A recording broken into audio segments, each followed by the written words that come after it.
Hi అండి, welcome back our channel. ఇదైతే చూడండి, పిల్లలకైతే స్కూల్స్ స్టార్ట్ అయిపోయాయి కదా. ఇంకా వాళ్ళతో పాటు నాకు కూడా స్టార్ట్ అయిపోయాయి. పిల్లలకంటే ముందుగానే నాకు స్టార్ట్ అయిపోయాయి. జూన్ 1 నుంచి స్కూల్ స్టార్ట్ అయిపోయింది. పిల్లలకు వచ్చేసి 12th నుంచి స్టార్ట్ అయిపోయింది. ఇంకా ఇవన్నీ ఏంటి అనుకుంటున్నారా, పిల్లలకి బుక్స్ కొని 2 days అయిపోయింది. ఆయన కూడా ఇంకా కవర్స్ అయితే వేయలేదు. కవర్స్ వేయాలి, లేబుల్స్ వేయాలి, నేమ్స్ రాయాలి అంటే ఎంత టైం పడుతుంది చెప్పండి. ఈలోగా మా వాడు వచ్చేసి అమ్మ ఆకలేస్తుంది, అన్నం పెట్టవా, ఎగ్ ఆమ్లెట్ వేయవా అని దీనంగా మొహం పెట్టేసి అడుగుతున్నాడు. ఆ మొహాన్ని చూసి అమ్మ ప్రేమ కాస్త కరిగిపోతుంది కదండి. నేను కూడా కరిగిపోయాను.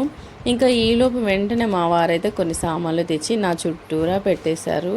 ఇంకా చూడండి, ఇటువైపు బుక్స్, ఇటువైపు ఎగ్స్, ఇటువైపు సామాన్లు చుట్టూ పెట్టుకొని కూర్చున్నాను. ఇంకొక వైపు స్కూల్ వర్క్ అనమాట. ఇంకా ఇవన్నీ ఒక ఎత్తు అయితే ఒక్క ఊరటగా మమ్మీ నీకెందుకు, నేనున్నాను కదా బట్టలు మడతేస్తానులే అనేసి మా అమ్మాయి ఒక్క హ్యాపీనెస్ని అయితే మిగిలిచింది అని అనుకునే లోపే కొన్ని బట్టలు మడతేసి ఇంకొన్ని కుప్పగా చేసి అక్కడ పెట్టేసింది అనమాట. అమ్మ బాబో, ఇవన్నీ చేసేసరికి ఎంత టైం అవుతుందో ఏమో. అయినా కానీ తప్పదు కదండి, ఏం చేస్తాం. ఫస్ట్ అయితే మా వాడి కోసం ఎగ్ ఆమ్లెట్ వేసి అతనికైతే అన్నం పెట్టేస్తాను, లేకపోతే బాగా గోల చేసేస్తాడు. ఓకేనా అండి, ఇంకింతే ఈ వీడియో. బాయ్.